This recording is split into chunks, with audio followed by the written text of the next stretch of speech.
Billy says, you mean that when two black holes collide and merge with one another, then structural quakes will result in the levels of space and time, or even structural convulsions, if I understand that correctly.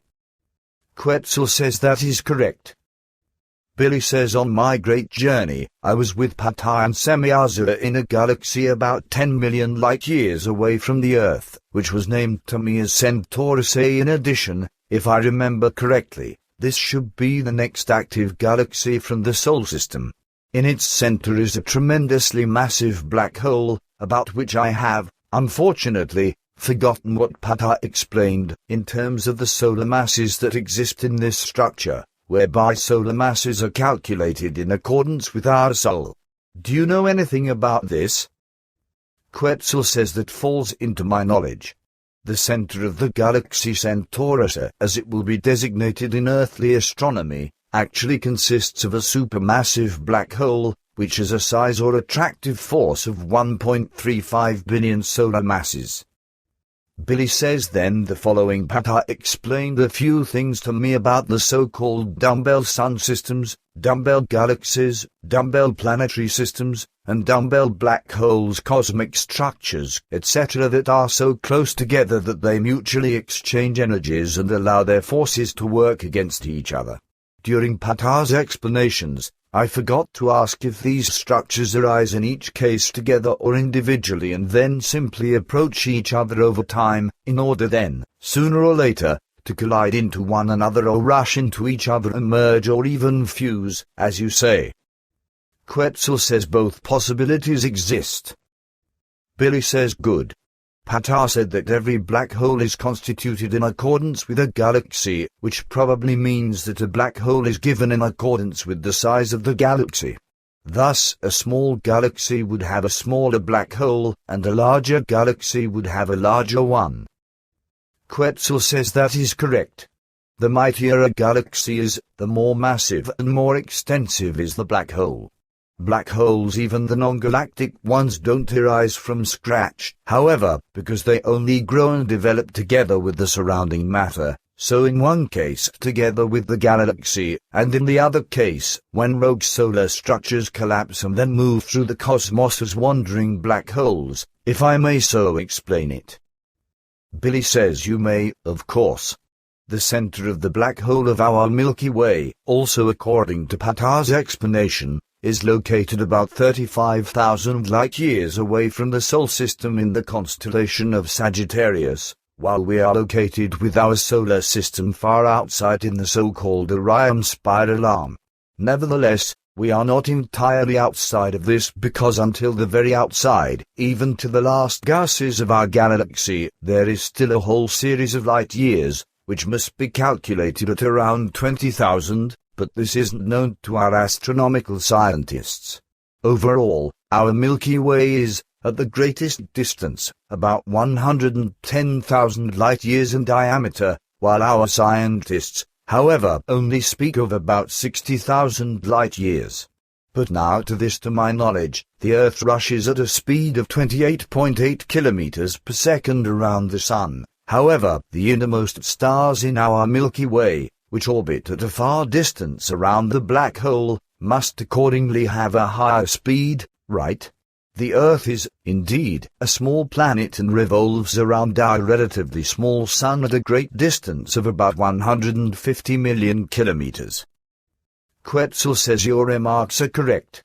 And to your question, I would like to say the following: the innermost stars of your galaxy, the Milky Way, are orbiting the black hole at very high speed, which steadily increases, the closer the stars approach the black hole. The inner suns and gases, etc., which are inclined toward the black hole, travel at far more than 1,000 kilometers per second, and these, when they enter the innermost region, still double and triple their speed. Billy says, and the black hole of our Milky Way is approximately how many solar masses? And is the center sort of loose or compact and, thus, massive?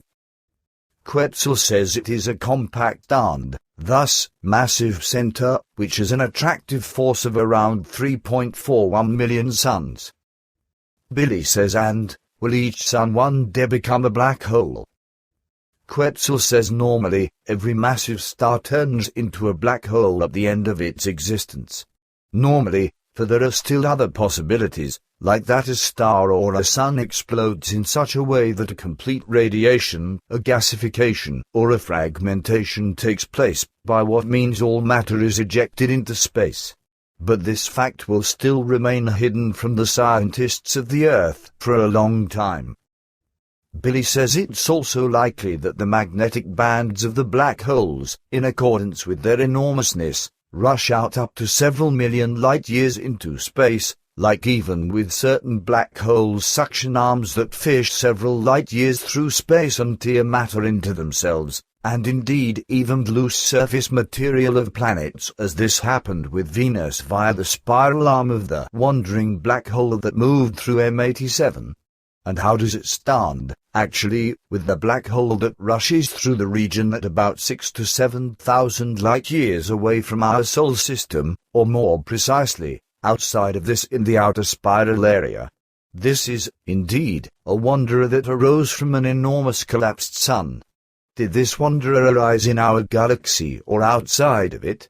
This probably has nothing to do with the other black hole that cruises around within the Milky Way, about 6,000 light-years away from the black hole of the center of the galaxy. Quetzal says before these insights become one, a very long time should still pass.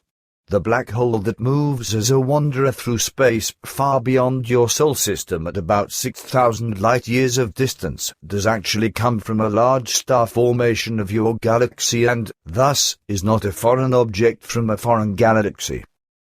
Billy says still another question: can the tremendous speeds actually be measured from our Earth, which are generated by black holes in the innermost, inner, and outer rotations? Is or will this be possible for the earthly astrophysical scientists? Quetzal says certainly. Especially in the coming time, they will gain great experiences with this and will win very many new insights. But now, we should not discuss such concerns further, and indeed also because we should not or may not mention them openly anymore. Billy says then a question about hair. As well as Semyaza and Patar once talked about the fact that the dyeing of hair is harmful to health because through this, all kinds of sufferings are triggered. What sufferings are particularly significant? Quetzal says not only does the dyeing of hair with natural and chemical agents promote a variety of illnesses and sufferings, but also certain waste with its excrement of all kinds, water pollution, contamination of drinking water, and the filling of food with chemicals, hormones, and antibiotics.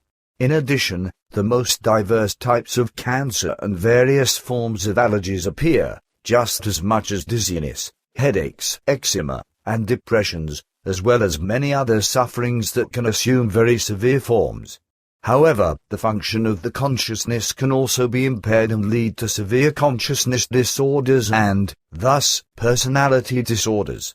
Also, the ability to concentrate and memory can be affected harmfully, and also male and female infertility as well as health damages to descendants can appear. The dyeing of hair is, thus, just as dangerous as the other health hazardous factors that I mentioned.